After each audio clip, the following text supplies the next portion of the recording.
Hello students, good evening. मैं Rakesh Kumar, geography lecturer. आज की ज्योग्राफी की ऑनलाइन क्लासेस में आपका स्वागत करता हूं। आज स्टूडेंट हम BA part third year geography paper first, जो कि एशिया ज्योग्राफी है, वो स्टार्ट करने जा रहे हैं। आज स्टूडेंट हम एशिया ज्योग्राफी के संदर्भ में पहले जो चर्चा करेंगे वो करेंगे कि एशिया महाद्वीप के संदर्भ में जो भी है उसकी भौगोलिक अवस्थिति, विस्तार, उसके निकटवर्ती देश, उसकी सीमाएं इत्यादि की चर्चा करेंगे।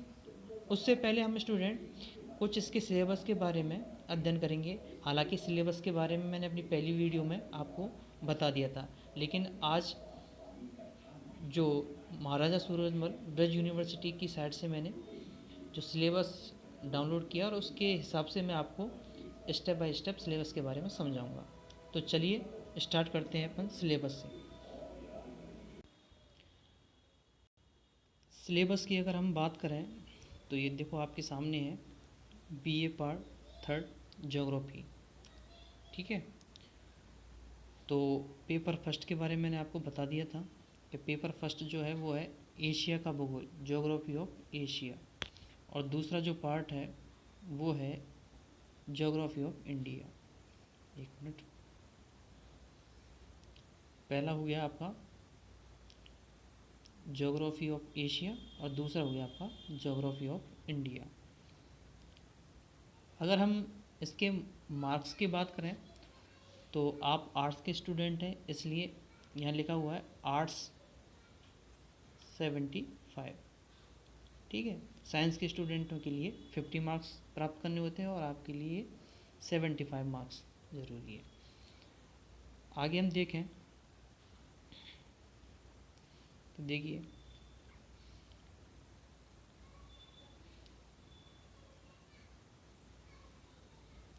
इसमें लिखा हुआ कि students are permitted to use the stencil simple calculator and log tables wherever needed in both theory and practical exam. यानी आपको थ्योरेटिकल और प्रैक्टिकल दोनों ही एग्ज़ाम देने हैं। और इसमें जो है अगर क्वेश्चन की बात करें तो प्रत्येक सेक्शन में 3-3 क्वेश्चन होते हैं, टोटल 9 क्वेश्चन होते हैं। 5 क्वेश्चन आपको करने पड़ते हैं। यहाँ लिखा हुआ है candidate will attempt 5 question in all including question number 1 selecting at least 1 question from each section. यानी प्रत्येक सेक्शन में से एक एक प्रश्नों का जवाब देते हुए कुल 5 प्रश्नों के जवाब देने हैं। ठीक है, आगे चलें तो हम थोड़ा इसके सिलेबस के बारे में चर्चा करते हैं। तो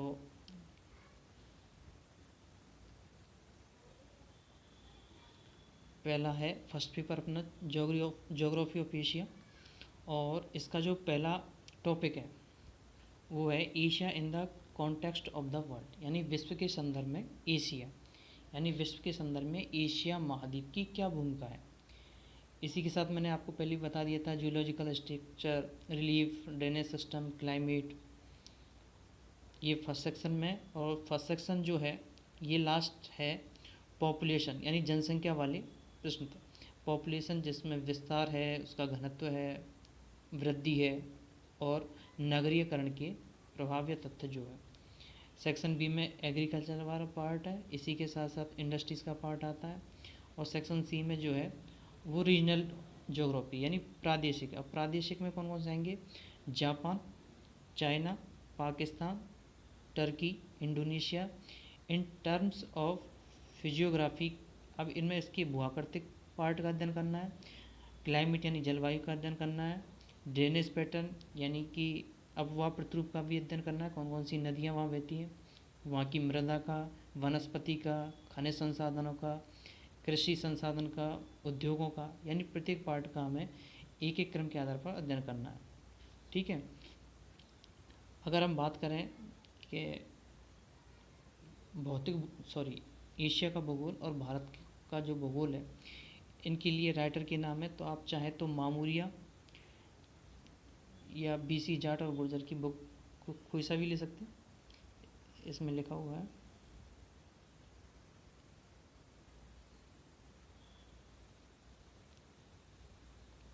देखो, ये लिखा है मामूरिया एवं अग्रवाल एशिया का भूगोल। ठीक है, सक्सेना की भी आती है विश्व के प्रादेशिक भूगोल में। विश्व के प्रादेशिक भूगोल में पूरा आएगा, जिसमें एशिया का भी आएगा, अमेरिका का भी पार्ट आएगा, चाइना का आएगा, रूस का आएगा। तो विश्व के प्रादेशिक भूगोल में जो मेन मेन कंट्रीज़ हैं एशिया के संदर्भ में, उनके बारे में आपको अध्ययन करना होगा। तो या आप चाहे तो मैं यहाँ लिख देता हूँ BC जाट एवं एक गुर्जर। ठीक है, और बाकी का यहाँ लिखा हुआ है मामूरिया की ले सकते हैं आप, सक्सेना की ले सकते हैं। ये तो रहा आपका एशिया ज्योग्राफी का। अब इंडियन ज्योग्राफी की बात करें तो India in the context of south and south east Asia, यानी कि दक्षिणी एवं दक्षिणी पूर्वी एशिया के संदर्भ में भारत का अध्ययन करना है। वही पैटर्न है, वही जियोलॉजिकल स्ट्रक्चर है, फिजियोग्राफिक है, क्लाइमेट है, इसी के साथ उसका ड्रेनेज सिस्टम आएगा यानी अववाह प्रतिरूप। तो वही पैटर्न आपको एशिया के संदर्भ में याद करना। सेक्शन बी में वही एग्रीकल्चर वाला पार्ट है, इंडस्ट्रीज वाला पार्ट है। सेक्शन सी में वही रीजनल वाला पार्ट है, जिसमें भारत के संदर्भ में अध्ययन करेंगे। अब इसी के साथ इस रीजनल वाले पार्ट में इकोनॉमिक डेवलपमेंट है, इसी के साथ साथ problem and prospect of linking और रिपर, जो एक देश का दूसरे देश के साथ, या अपन कह सकते हैं एक राज्य का दूसरे राज्य के साथ जो नदी विवाद हैं उनका भी अध्ययन है। जैसे कावेरी जल विवाद है, जो साउथ के देश हैं केरल व कर्नाटक के मध्य, कर्नाटक व आंध्र प्रदेश के मध्य, इनके बारे में इनका अध्ययन करना है। इसी के साथ साथ ट्रांसपोर्ट सिस्टम है, जिसमें आपको रेल, एयर एंड वाटरवेज, यानी रेल परिवहन है, सड़क परिवहन है और जल परिवहन है, इनके हमें एक एक करके अध्ययन करना है। और इसी में भी वही है, BC जाट और गुर्जर की बुक चलती है, और आप चाहें तो मामूरिया की भी ले सकते हैं। ये रहा आपका बुक। ठीक है स्टूडेंट, अब हम आगे चर्चा करेंगे आज के टॉपिक में।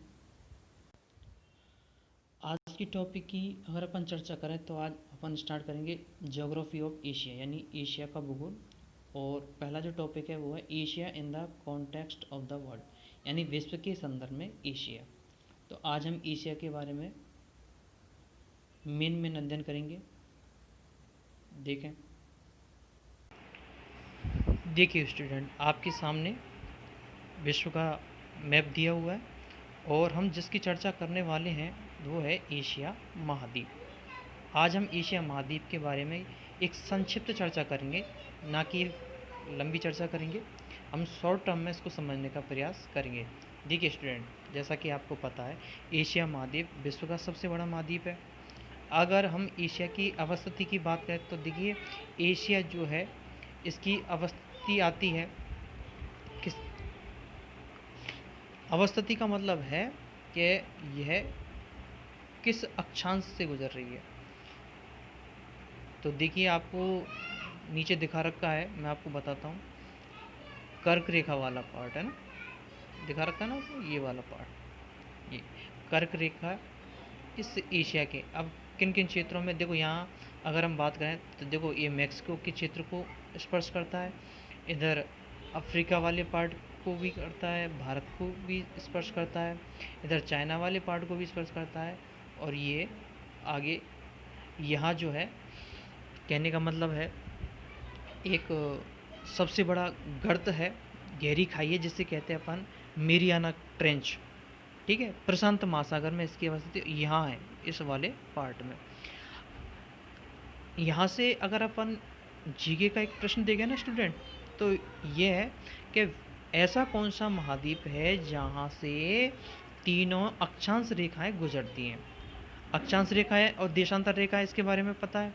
वे काल्पनिक रेखा है जो उत्तर से दक्षिण की ओर खींची रहती है, यानी इस प्रकार खींची होंगी, वो तो होंगी देशांतर रेखाएं।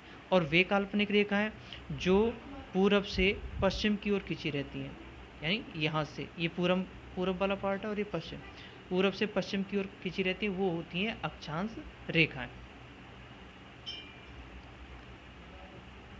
ठीक है, तो ऐसा कौन सा महाद्वीप है? तो वो महाद्वीप है स्टूडेंट अफ्रीका महाद्वीप, जहाँ से तीनों रेखाएं गुजरती है। देखो मकर रेखा गुजर रही है, देखो टच कर रही है, इधर भूमध्य रेखा जिसे अपन विषुवत रेखा भी कहते हैं, और इसी के साथ साथ कर्क रेखा। अब अपन बात करेंगे सिर्फ और सिर्फ एशिया महाद्वीप की। तो एशिया महाद्वीप के बारे में मैं थोड़ा आपको बताता हूँ। देखिए, एशिया महाद्वीप को मानव जाति का जन्म स्थल कहा जाता है।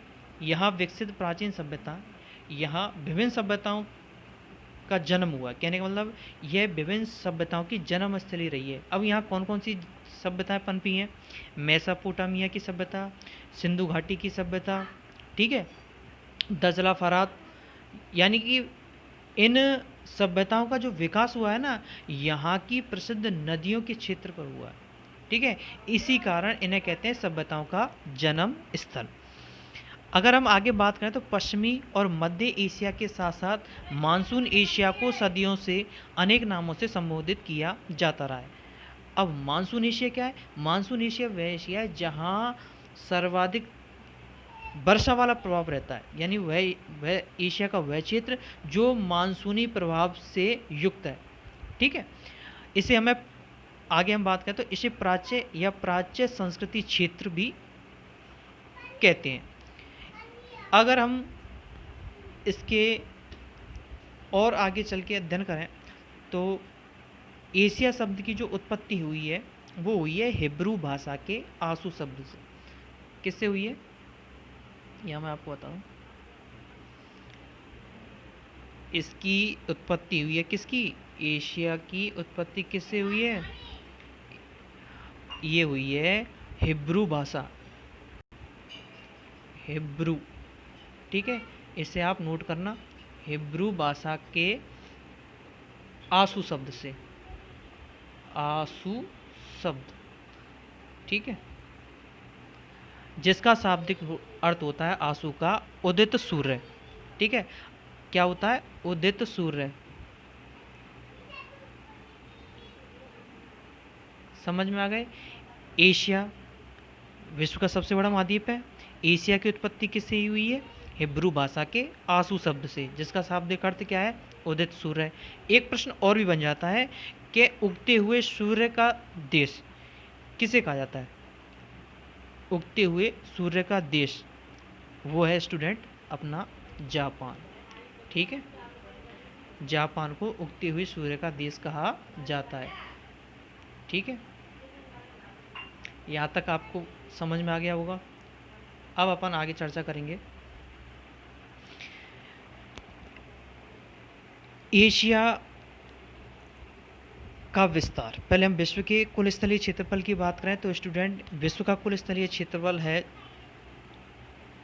14,50,80,000 किलोमीटर स्क्वायर। ठीक है, ये विश्व का कुल स्थलीय क्षेत्रफल है, जिसमें एशिया महाद्वीप का क्षेत्रफल है 4,44,100 वर्ग किलोमीटर, यानी किलोमीटर स्क्वायर। ठीक है, 4,44,100 वर्ग किलोमीटर, ये तो है एशिया का। और विश्व की बात करें तो 14,50,80,000, यानी 14,50,80,000 वर्ग किलोमीटर विश्व का। और ये हो गया अपना 4,44,44,100 वर्ग किलोमीटर एशिया का। यानी विश्व के कुल स्थलीय क्षेत्रफल का 33% जो भूभाग है वो एशिया महाद्वीप के अंतर्गत आता है। यहाँ तक बात क्लियर होती है आप सभी की? ठीक है, अगर हम आगे और चर्चा करें तो देखिए एशिया महाद्वीप का अक्षांशीय व देशांतरीय विस्तार क्या है।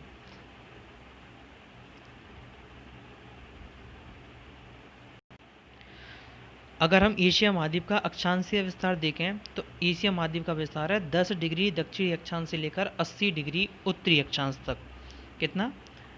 10 डिग्री दक्षिणी अक्षांश से 80 डिग्री उत्तरी अक्षांश, तथा देशांतरीय विस्तार हो गया इसका 25 डिग्री पूर्वी देशांतर से 170 डिग्री पश्चिमी देशांतर। यहाँ स्टूडेंट मैं आपको एक बात क्लियर कर देता हूँ कि क्षेत्रफल को लेकर और अक्षांश व देशांतरों को लेकर आंकड़ों में कुछ अंतर आ सकता है। अगर हम और एक दूसरी बुक की बात करें तो उसमें लिखा हुआ है कि एशिया महाद्वीप का जो क्षेत्रफल है वो 4,40,30,200 है। ठीक है। अगर हम बात करें उसके अक्षांशीय और देशांतरीय विस्तार की तो बताया हुआ है 10 डिग्री 11 मिनट दक्षिणी अक्षांश से 81 डिग्री 12 मिनट उत्तरी अक्षांश, और देशांतरीय विस्तार दिया हुआ है 26 डिग्री 4 मिनट पूर्वी देशांतर से 169 डिग्री 40 मिनट पूर्वी देशांतर। देखो आंकड़ा वही आ रहा है, बस थोड़ा अंतर है 19-20 का। ठीक है। अगर हम बात करें एशिया महाद्वीप की तो एशिया महाद्वीप में स्टूडेंट टोटल मिला के 45 देश आते हैं, यानी एशिया महाद्वीप 45 देशों से, छोटे बड़े देशों को मिलाकर 45 देशों से आवृत है। इसमें देखो मैं आपको एक बार थोड़ा जल्दी बताऊंगा। टर्की है, सीरिया है, लेबनान है, साइप्रस है, इजराइल है, जॉर्डन है, सऊदी अरब है, इराक, ईरान, कुवैत, संयुक्त अरब अमीरात, Yemen, Oman, Georgia, Armenia, Azerbaijan, Turkmenistan, Uzbekistan, Tajikistan, Kyrgyzstan, Kazakhstan, Mongolia, Afghanistan, Pakistan, Bharat, Bangladesh, Sri Lanka, Nepal, Myanmar, Thailand, Malaysia, Laos, Vietnam, Cambodia, Indonesia, Philippines, चीन, उत्तरी कोरिया, दक्षिणी Korea, Taiwan, Japan, Singapore, Maldives, Bhutan और हांगकांग। अब हम बात करें स्टूडेंट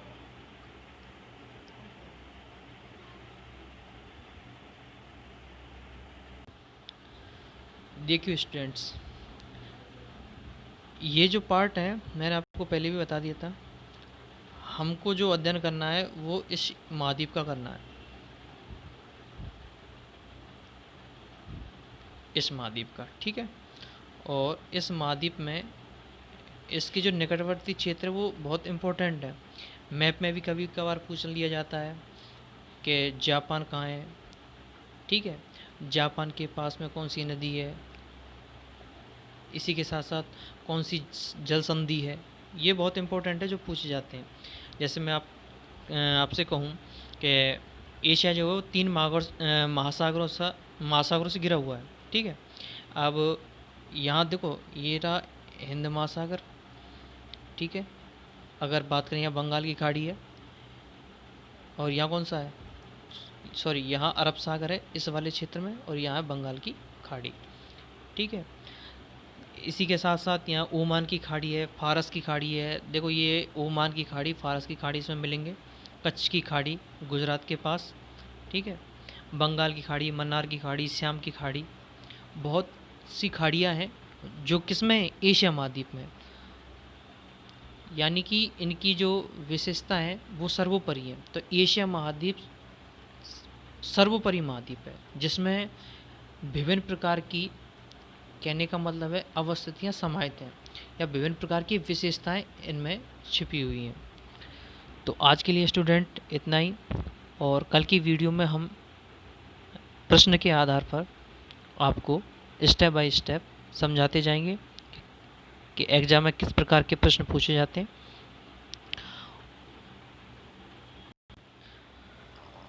आप चाहे तो स्टूडेंट इसके बारे में आप अपनी नोटबुक में भी लिख सकते हैं। यहाँ मैंने एशिया महाद्वीप के बारे में एक बुक के आधार पर बताया है, जिसमें इसकी उत्तरी दिशा, दक्षिणी दिशा कहाँ निर्धारित होती हैं। ठीक है। ये आपको नोट कर लेना है। और इसी के साथ साथ अगर अपन बात करें एशिया के तथ्यों की, तो यहाँ देखो क्षेत्रफल दिया हुआ है, देशों की संख्या, सबसे बड़ा देश, सबसे छोटा देश, सबसे ऊंचा बिंदु, निम्नतम बिंदु, सबसे बड़ी नदी, सबसे बड़ी झील, सबसे बड़ा प्रायद्वीप, निम्नतम तापमान, उच्चतम तापमान, ये आपको नोट करने हैं। इसी के साथ साथ अगर हम बात करें तो देखिए एशिया यूरोप से निम्न प्रकार अलग होता है, यानी एशिया महाद्वीप यूरोप से किन किन कारणों से अलग है। देखो एक तो यहाँ बात करें तो है एक यूराल पर्वतमाला, एक कैस्पियन सागर, काला सागर, ये मैंने आपको बता दिया था BA सेकेंड ईयर में मैप कराया था जब, और एक काकेशस पर्वत, इसी के साथ साथ डार्डेनल्स जल संधि। ठीक है, तो इन चीज़ों को भी आप नोट करना है, और अगर नहीं समझ में आता है तो आप मुझे मेरे व्हाट्सएप नंबर पर बता सकते हैं। इसी के साथ साथ आज के लिए इतना ही, धन्यवाद। और वीडियो कैसी लगी है ये आप मुझे कमेंट सेक्शन में ज़रूर बताना।